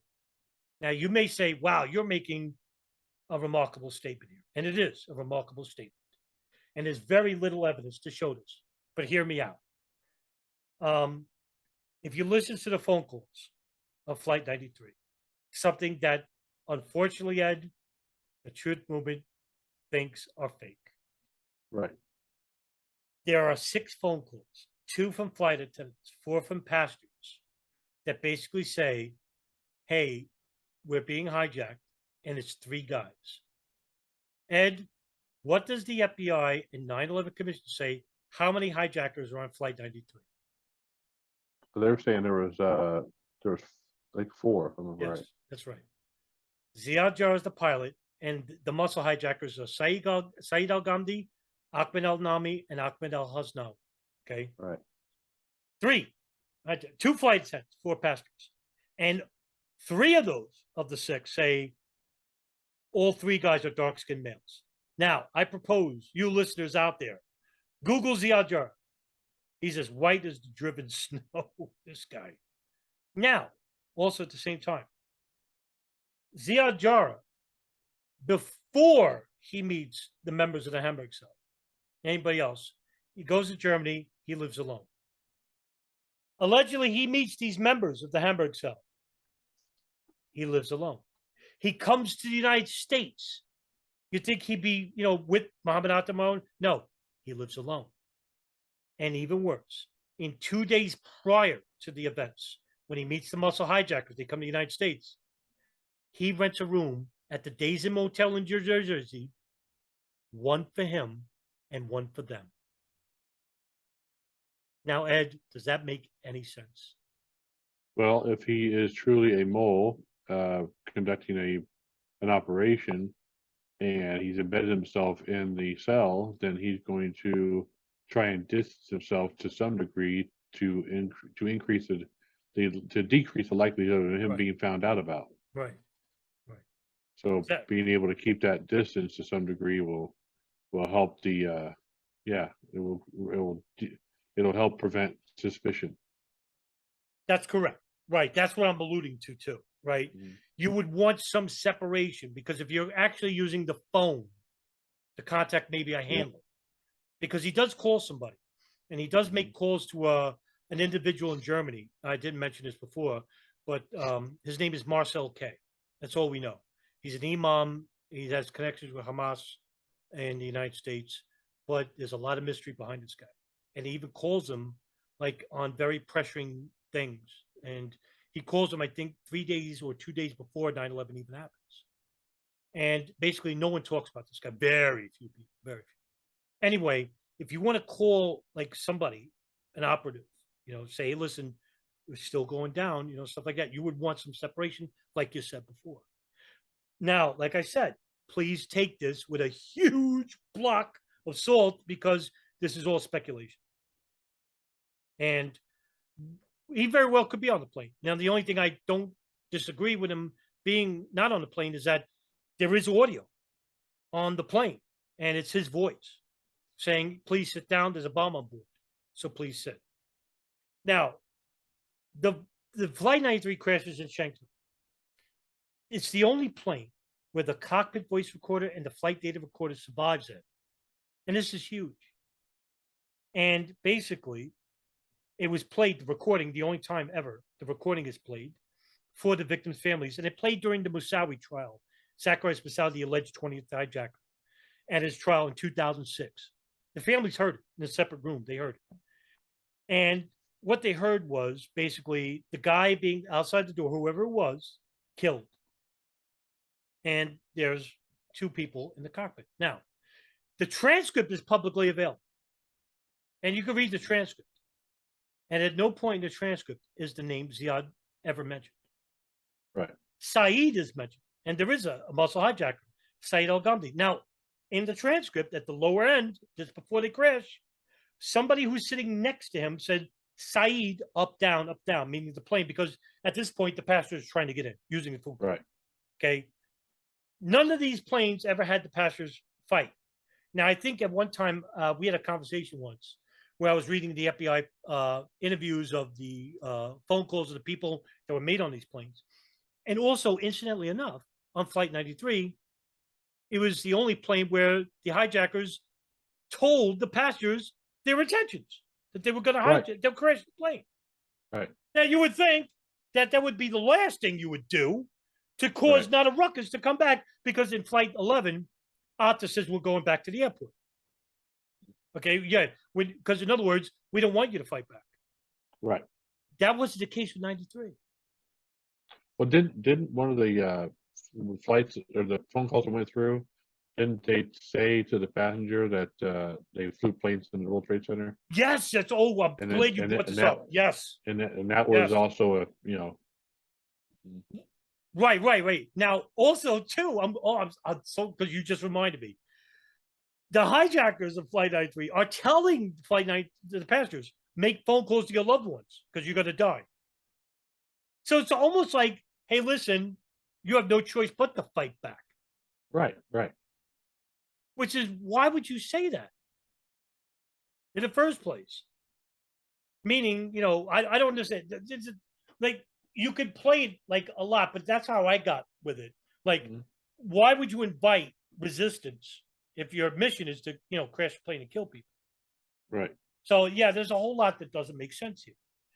But nevertheless, that's the speculation, is that Ziad Jarrah was the Israeli mole that the CIA's always wanted. They never, because Cofer Black, who was head of the counterterrorism unit at the CIA in 1999, tells George Tenet he can't believe that there's no informants in Al-Qaeda, and he tried to build some. And that was the excuse he uses. And I'm using quotation marks here. The excuse he uses regarding Khalid al-Mihdhar, Nawaf, al-Hazmi, why they didn't tell the FBI, because they tried to turn them. Right, because it's much harder to get some recruit from Ohio who looks about as American as you can possibly get than it is to get somebody who's an Israeli embedded into the Middle East, you know, those moles and into those organizations. Yeah, truth, all the matter, you know, and and look, that is just what we just talked about here. That is just some, not everything there. That is just some of the conspiracies that the truth movement, Ed, just denies off the bat because they don't want to believe hijackers live. Could you imagine being the hijackers if you were to come back and see what happened, what the truth movement is doing, and how they completely just, what the fuck? You mean we hijacked aircraft? We planned this thing for 10 years. We hijacked aircraft. We killed all these people. We killed ourselves in the process. And you think it was a fucking missile and holograms? What the fuck? I did it for that. You know, it's funny because I feel so degraded right now. I feel so inadequate. I'm so glad you brought this up because it leads into a segue I'm going to share with you.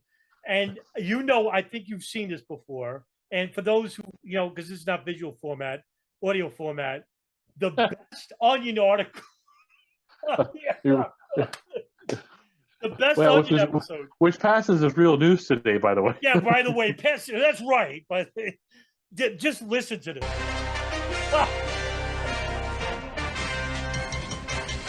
A new book called The Truth About September 11th claims to present evidence that the destruction of the World Trade Center was not the work of terrorists, but was in fact perpetrated by the U.S. government. With us, the much maligned book's author, William Gerard. Most of the mainstream media, they're just too afraid to even have me on, so thank you. Also joining us is Omar al-Farouk of al-Qaeda. He's an outspoken critic of what he calls Gerard's 9/11 conspiracy theories. Yes, Michael, I assure you that is all this book is complete nonsense. Mr. Gerard, how did you arrive at the conclusions in your book? Where are the facts? Well, through here? scientific examination of ground zero. For example, the melted core. I mean, that was here we definitely go. evidence that there were thermite bombs that were used in bringing down those I buildings. can assure you, we did not use thermite bombs. I did the research myself. It would not have worked. We flew an enormous airplane into a building. Okay, I think it is obvious what caused the building to crumble. Why are you being so close-minded to this, sir? How would you like it if you spent, 2 months in a mountain cave, sleeping on rocks, planning something really special, only to have someone take the credit away from you? Say, oh no, you don't deserve credit for it. Mr. Gerard, why in the world would the U.S. government want to stage this attack on their own soil? Greed, of course. And to increase the oil revenues, the weapons industry, and security industry, and these are all things that Bush and puppet master Cheney, they've got their stakes in. Bush's administration, they're a den of jackals. We certainly have common ground there. But what does not follow is why would they kill 3,000 of their own infidels? Well, of course, because think about it. It was all part of their plan to build a case for the war in Iraq. He was so smart to plan all of this. Why is his approval rating, in El Haman, and why is Osama bin Laden safe in somewhere? Yes, the Iraq War has done serious damage to the Bush administration. Here, look. I have names, phone numbers, everyone involved in this. You gotta be kidding. Okay? Names and phone numbers. I have here the voucher for the lessons, for the flight lessons. This is obviously forged documents. I mean, come on, did President Bush give you these himself? This is ridiculous. Me and Bush, we go out, we hang. He goes, this is rubbish. Talking to you is like talking to a girl. This is the kind of thing our government does. Let Mr. Farouk of al-Qaeda speak. I have a suggestion for you. Why don't you go to the Washington Monument? Take the family. Let's say October 12th, 2009, around 3:04. Take a guided tour to the top and just wait there. I think you will see that Al-Qaeda is very good at organizing things. Gentlemen. Oh my God! That's perfect. That's a perfect description. No, we did not plan that. By the way, everybody watching this, we did not plan that whatsoever. That was a great segue because, I mean, that was perfect. That was perfect. So you've never seen that before? Never. Yeah. Oh no. Never seen that. Yeah. But the only reason why is because what you said before about, Al Qaeda not believing in hijack. I said, well, that leads to the great. Yeah, that was perfect.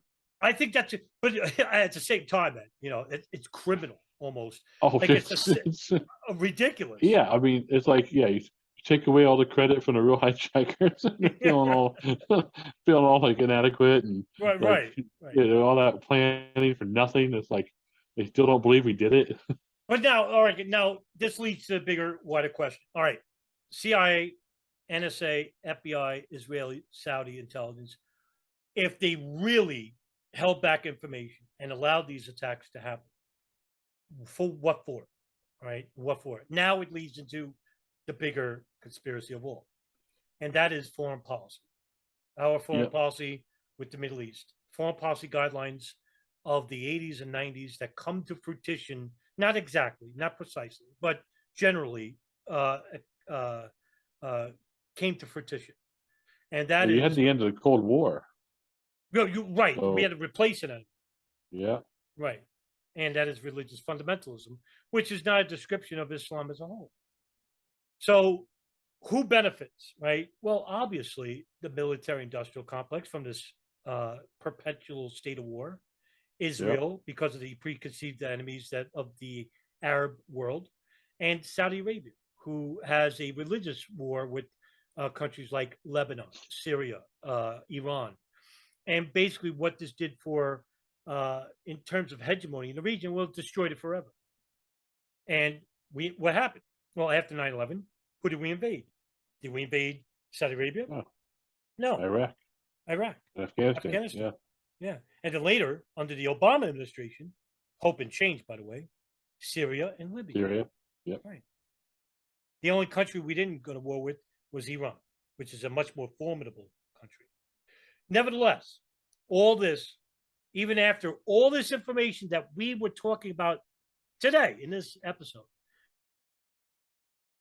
goes completely under the rug, helps out the perpetrators of holding back the information for allowing these attacks to happen and then benefit afterwards. And at the same time, perpetrate the fringe aspects which cover and blanket most everything we said today. Oh yeah. Yep. That's the tragedy of it. That's why the 9/11 Truth movement is not a movement. Should be called the 9/11 Truth not going anywhere. Not going anywhere. So Ed, I'll wrap it up here, but I really want to get your thoughts now. What is your opinion about the future of the 9/11 Truth movement? Do you see any revitalization, or will it die out, or will it just keep perpetrating barely alive with these fringe conspiracies? It's going to be, it will die out. Nothing will ever happen from it, in my humble opinion. Not the way it's going now. If we don't start paying attention to stuff like we're talking about today, nothing will ever happen. Okay, let me follow up with that. If you could change something within the truth movement, what would you change? What would you like to see? If I could change something within the truth movement, I would love to have seen this type of information we're talking about today be incorporated into the dialogue without it being given a separate and distinct sort of designation. In other words, it's that's that over there. Oh, this is this over here, and it's all the same. It's all should be incorporated, not separated. Like, that's that angle. This is this angle, and we don't pay attention to that over there. We pay attention only to this because this is easier, and So if I could change that and actually have people who are honest and willing and wanting to get to the truth of the matter, no matter where it takes you, that's what I'd rather see.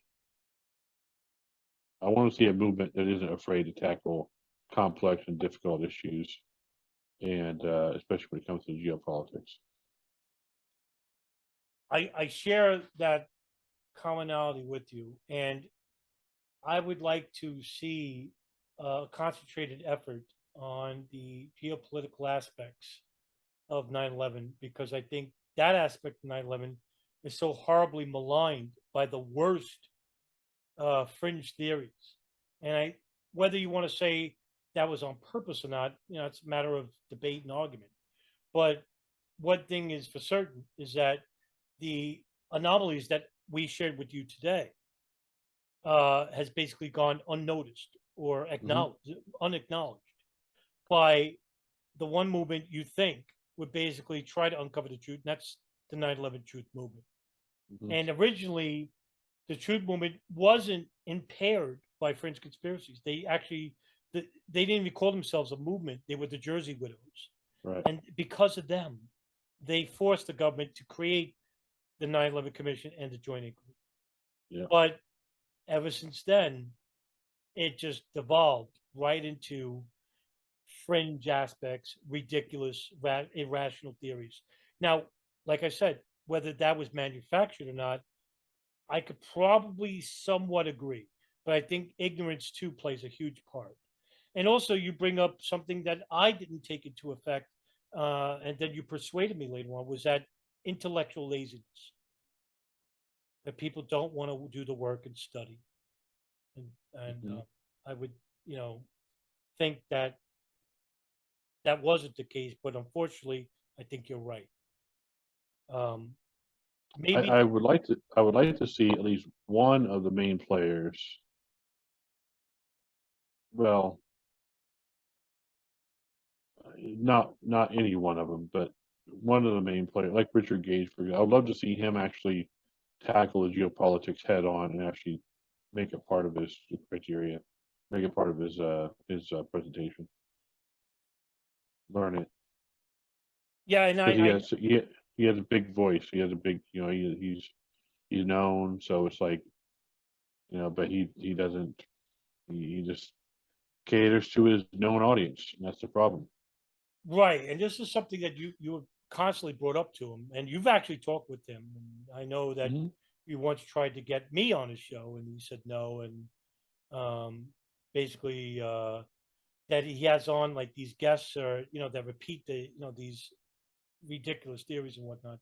And no, I don't know Richard Gage personally, and I won't attack his personality. He could be a nice guy, but my only critique of him is that he continues to pander to these outrageous theories, and it hurts the truth movement. And why I addressed this before. Like, why do you critique Gage and Barbara Honegger and all these people?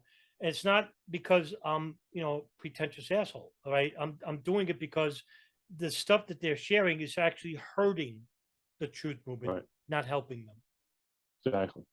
And I like to try and right the ship, so to speak, even though I'm a small channel, but I like to try and give the effort there.